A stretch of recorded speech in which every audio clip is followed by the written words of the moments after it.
ازيكم؟ انا هاجر، فيديو جديد وقصة جديدة. صلوا على النبي ويلا نبدأ. بطلة حكايتنا بتقول: انا سمر وبشتغل معيدة في كلية الحقوق، وعايشة انا وماما مع بعض بعد ما بابا الله يرحمه توفى، وعيشتنا كويسة قوي الحمد لله، ومفيش حاجة كانت بتنكد عليا غير ان ماما كانت عايزاني اتجوز، ومن ابن عمها، يعني ابن عم ماما ابنه بقى. المهم بس انا كنت رافضه الجوازه دي، وفي يوم ماما قالت لي: تعالي عايزه اتكلم معاكي شويه، واوعي تقولي لي ورايا مذاكره او شغل. قلت لها: يا سلام، انت تؤمري بس يا ست الكل، الشغل والمذاكره وكل حاجه تقف عشان عيون ست الكل. قالت لي: طيب يا اختي، بطلي تاكلي بعقلي حلاوه، ولازم تفهمي كلامي اللي هقوله كويس قوي. اولا يا حبيبه قلبي، احنا الاتنين محتاجين راجل في حياتنا يعيش معانا ويخلي باله علينا. قلت لها: ايه الكلام القديم ده بس يا ماما؟ بطلي الكلام ده بقى، خلاص احنا بقينا في زمن مختلف ومجتمع مختلف. قالت لي: انا ماليش في الكلام ده، انا معرفش غير ان البنت طلعت او نزلت ملهاش غير بيتها وعيالها. قلقت بصراحة من طريقتها. قلت لها: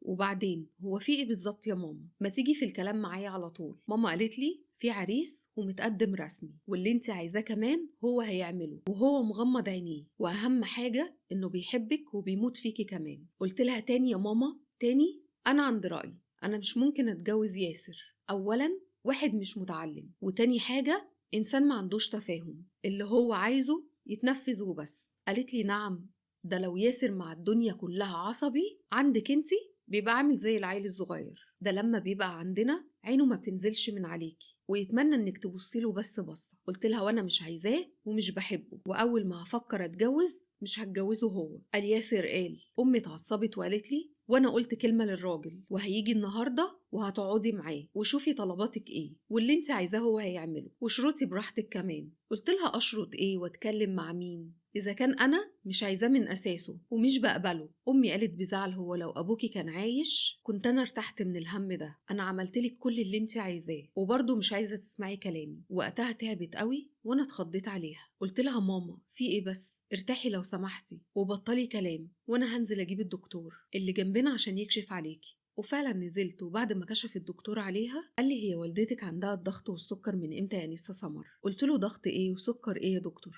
ده ماما عمرها ما اشتكت من الحاجات اللي انت